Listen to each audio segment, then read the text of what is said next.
দূর দেশের যত ময়লা আবর্জনা আমার ঘরে ঢুকাই রাখে। দেখেন তো ভাই এটার দাম কত হবে? আরে ভাই এটা তো দেখেই মনে হচ্ছে অনেক পুরাতন লাকেশ। এইটার আর দাম কত হবে দাঁড়ান দেখতেছি। এইটার অবস্থা তো একদমই খারাপ। ওরে আল্লাহ রে, কতগুলো টাকা এর ভিতরে, তাড়াতাড়ি লুকাই ফেলি। এর ভিতরে তো মনে হচ্ছে অনেকগুলা টাকা। যেমনি হোক এই লাকেশটা আমার কিনাই লাগবে। কি ভাই কত হবে দাম? ভাই এই লাকেজ অনেক পুরাতন বুঝছেন, এর দাম বেশি হবে না। আর এর ভিতর শুধু একটা পুরাতন মশারি আছে, এর দাম আর কয় টাকা হবে? আরে মিয়া দাম যতই হোক না কেন ওটা নিয়ে কোনো সমস্যা নাই। এমনিতে আমার মাথা মাথা গরম আছে, কত দাম হবে সেটা বলেন। ভাই এই লাকেজের দাম আমি 100 টাকা দিতে পারবো। আরে দূরও মাত্র 100 টাকা? না ভাই 100 টাকা আমি লাকিস বিক্রি করবো না, দেন আমার লাকিস দেন। আরে ভাই রাগ করতেছেন কেন? আমি তো কথার কথা বললাম, আপনি একটা দাম বলবেন না? আপনি কত হইলে বিক্রি করবেন এইটা বলেন। ভাই এটা আপনি সর্বনিম্ন 300 টাকা বিক্রি করতে পারবেন। আমাকে 300 টাকা দেওয়ার দরকার নেই, আপনি আমাকে 200 টাকা দেন আর নিয়ে যান এটা। আচ্ছা দাঁড়ান ভাই, আপনারা 200 টাকাই দিচ্ছি, আপনি এত তাড়াহুড়া কইরেন না। এই যে নেন, এইখানে 200 টাকা আছে। আচ্ছা ঠিক আছে ভাই, যান তাইলে। ওরে আল্লাহ রে, এই লাকেজের ভিতর কতগুলো টাকা আছে, তাড়াতাড়ি এটা নিয়ে ভাগি। বুঝতেই পারে না এর ভিতরে এতগুলো টাকা আছে।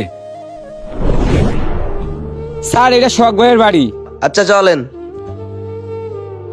সোহাগ সাহেব বাড়িতে আছেন? হ্যাঁ কেডা? কিরে এই মুহূর্তে কে আসলো? ও ভাই আপনি?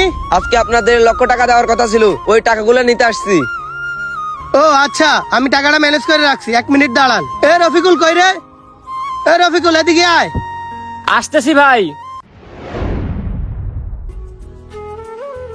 কি হয়েছে ভাই? এ তোর ঘরে পুরান লাগেজের ভিতরে 1.5 লাখ টাকা আছে, টাকাগুলো নিয়ে আয় তো। পুরান লাকিজের ভিতর 1.5 লাখ টাকা আছে মানে?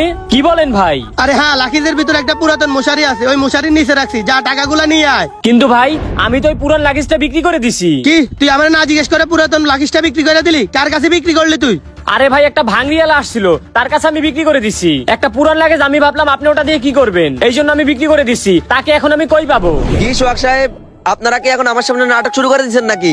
যেদিন টাকা দেওয়ার কথা থাকে ওই দিনই আপনাদের নাটক শুরু হয়ে যায় নাকি?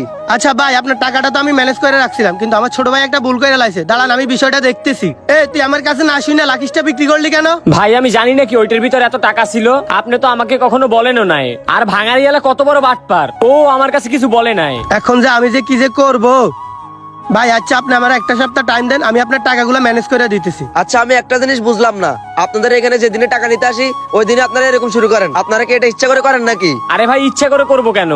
আপনার টাকা আমরা যত তাড়াতাড়ি শোধ করে দিতে পারি ততই তো আমাদের ভালো। আমি এত কিছু জানি না, 1 সপ্তাহের ভিতরে টাকা ম্যানেজ করে আমার অফিসে গিয়ে দিয়ে আসবেন। এই চল। দেখ তোর জন্য সাধারণ একটা এনজিও অফিসার আজকে আমার এতগুলো কথা শুনাইলো, তুই একটা কাজ করার আগে ভেবে চিন্তা করবি না? আচ্ছা ভাই আমার ভুল হয়েছে, এখন আমি কি করব আপনিই বলেন। আচ্ছা থাক, কিছু করা লাগবে না, যা হইব দেখা যাইব, চল। খুব টেনশনে আছি, কি করব আমি এখন কিছুই বুঝতেছি না। টাকাটা যে কই পামু? ভাই এই নেন আপনার টাকা। কি রে, এ টাকা তুই কই পাইলি? ভাই ওই লোকটা এসে টাকা ফেরত দিয়ে গেছে। ও ভাই দেখেন তো এই টাকাগুলো আপনার নাকি? হ ভাই এই টাকা তো আমার। ভাই আসলে আমি লোভে পড়ে গেছিলাম, লোভে পড়ে আপনার টাকাগুলা নিয়ে গেছিলাম, আমারে মাফ করে দিয়েন ভাই। আপনার টাকা আমি ফেরত দিছি, এগুলা রাখেন ভাই। কিন্তু ভাই আপনি তো এই টাকা ফেরত নাও দিতে পারতেন, ফেরত না দিলেও তো আপনাকে খুঁজে পাইতাম না আমরা। ভাই আমি এই কাজটাই করতে চাইছিলাম, আমি ভাবছিলাম টাকাটা নিয়ে চলে যাব, আপনারা কেউ বুঝতে পারবেন না, আপনারা কেউ দেখতে পারবেন না। কিন্তু ভাই আমি তো ভুলে গেছিলাম উপরে আল্লাহ একজন আছে, তিনি সবকিছুই দেখেন। আমি লোভে পড়ে টাকাগুলা নিয়ে গেছিলাম ভাই, অতিরিক্ত লোভ কখনোই ভালো না। এই কারণে আমি আবার টাকাগুলা ফেরত দিয়ে দিছি। এই টাকাগুলো আপনার কোনো প্রয়োজনীয় হইতে পারে, আমি বুঝতে পারছি এই টাকা আমার নেওয়া একদমই উচিত হয়নি। আচ্ছা ভাই আপনি আমারে মাফ করে দিয়েন। যাক, তাহলে দুনিয়াতে এখনো ভালো মানুষ আছে। টাকাটা পাওয়াতে আমার অনেক উপকার হইলো। চল এখনই গিয়ে ওই এনজিও লোকের টাকাগুলো দিয়ে আসি। চলেন। লোভ লালসা এমন একটা জিনিস, এটা যদি একটা মানুষের ভিতরে ঢুকে যায় তাইলে সে কখনোই ভালো থাকতে পারে না। আমাদের কখনোই কোনো কিছুর প্রতি অতিরিক্ত লোভ করা উচিত না। ভিডিওটা ভালো লেগে থাকলে অবশ্যই একটা কমেন্ট করে জানিয়ে যাবেন।